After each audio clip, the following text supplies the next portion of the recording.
Hello friends, कैसे हैं आप लोग। I hope you all doing good. आज की वीडियो के बारे में आपको आइडिया लग गया होगा टाइटल से कि ये किस बारे में है। एक्चुअली ये बहुत ही इंपॉर्टेंट इशू है जिस पे बात करना बहुत ज़्यादा ज़रूरी हो जाता है।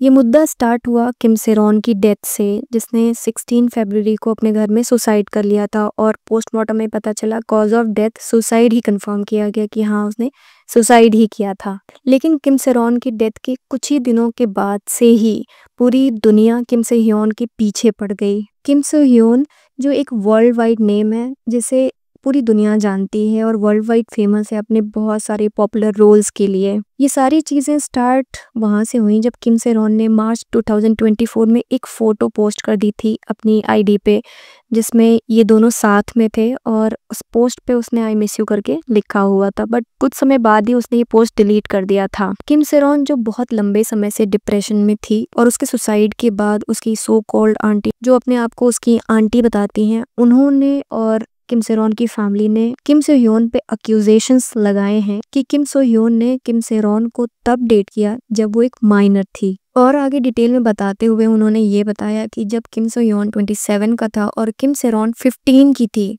तब किम सो ह्योन ने उसे डेट किया था और अपने इस स्कैंडल, अपने इस रिलेशनशिप को छुपाने के लिए उसने और उसकी एजेंसी ने किम सेरॉन को कई बार फाइनेंशियली सपोर्ट किया है जब वो फाइनेंशियली स्ट्रगल कर रही थी। और अभी सेरॉन की फैमिली ने किम सो ह्योन से और उसकी एजेंसी से अपॉलॉजी मांगी है उनकी बेटी को इमोशनल और फाइनेंशियल मैनिपुलेशन करने के लिए। वहीं सो ह्योन की एजेंसी ने इन सारे आरोपों को नकार दिया और अपने स्टेटमेंट में ऐड करते हुए बताया कि इन दोनों का रिलेशनशिप बहुत ही कम टाइम के लिए था, कुछ ही मंथ्स के लिए था, जो गर्मी में स्टार्ट हुआ और गर्मी तक ही था। 2019 के अराउंड और 2020 तक चला इन लोग का रिलेशनशिप।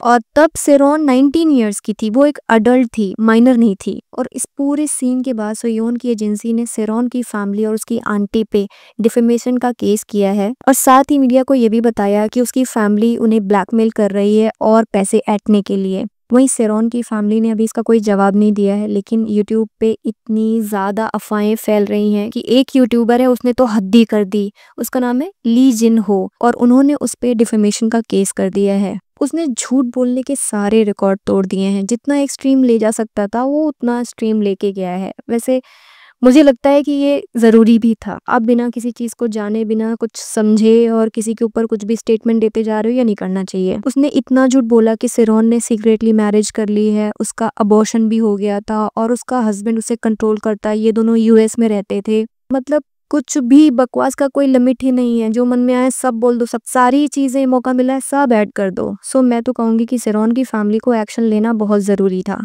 ये सारी चीजें हो ही रही हैं, ऑलरेडी इतना बड़ा लॉस हो चुका है, फैमिली स्ट्रगल कर ही रही है। बट किम सो ह्योन का क्या, पूरी दुनिया जैसे किम सो ह्योन के पीछे पड़ गई है। इन सब का इतना ज्यादा इफेक्ट हुआ है कि सो ह्योन का एक नया ड्रामा आने वाला था नॉक ऑफ डिज्नी प्लस पे, जो अभी फिलहाल के लिए उसे पोस्टपोन कर दिया गया है। और गुड डे में भी उसका एक एपिसोड आने वाला था जी ड्रैगन के साथ, उस एपिसोड को भी पोस्टपोन कर दिया गया है। इसके अलावा ताइवान में उसका 30 मार्च को एक इवेंट था, जो होगा या नहीं होगा ये भी अब कंफर्म नहीं है। कई बड़े ब्रांड्स ने भी सो ह्योन को ड्रॉप कर दिया है। ओवरऑल देखा जाए तो सो ह्योन के लिए ये पूरा सिचुएशन जो है वो फेवरेबल नहीं है। उसकी इमेज को पूरी तरीके से डिस्ट्रॉय कर दिया गया है। सच्चाई क्या है ये पता लगाना पुलिस का काम है, मेरा या आपका नहीं। ठीक है, एक अच्छी खासे स्टार को पूरी दुनिया डस्ट में मिलाने में लग गई है। अभी हम कई सालों से देख रहे हैं कि कोरियन सेलिब्रिटीज का क्या हाल हो रहा है। हर हफ्ते, हर महीने एक न्यूज आती है कि फला स्टार ने सुसाइड कर लिया और वो बहुत लंबे समय से डिप्रेशन में था। आखिर इसके पीछे रीजन क्या है?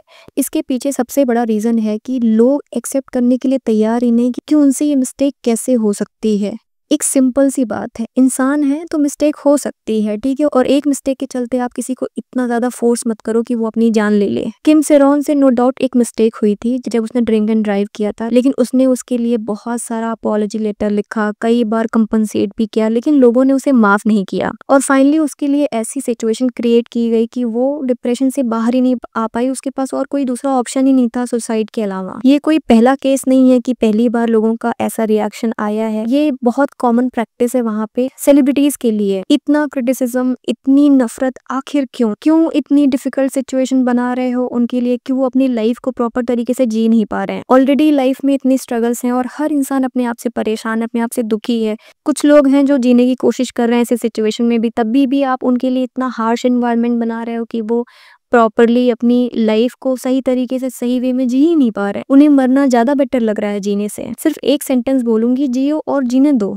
अपने काम से काम रखिए और किसी और की लाइफ को कॉम्प्लेक्स मत बनाइए। हर इंसान को जीने का राइट है। ये हमारी बदकिस्मती है कि हम किम सेरोन को नहीं बचा पाए, लेकिन हम किम सेयोन को बचा सकते हैं। इसमें कोई डाउट नहीं है, 100% हाथ है इसमें लोगों का। ये सुसाइड नहीं है, एक्चुअल में ये मर्डर है जो लोगों के द्वारा सेरोन का किया गया। और सेकेंडली, अगर कोई डिप्रेशन में है भी तो हमें उसकी हेल्प करनी चाहिए, ना कि इतना हेट फैलाना चाहिए कि उसके अंदर जीने की इच्छा ही खत्म हो जाए। हर एक लाइफ इंपॉर्टेंट है। इंसान हो, इंसान की तरह रहो।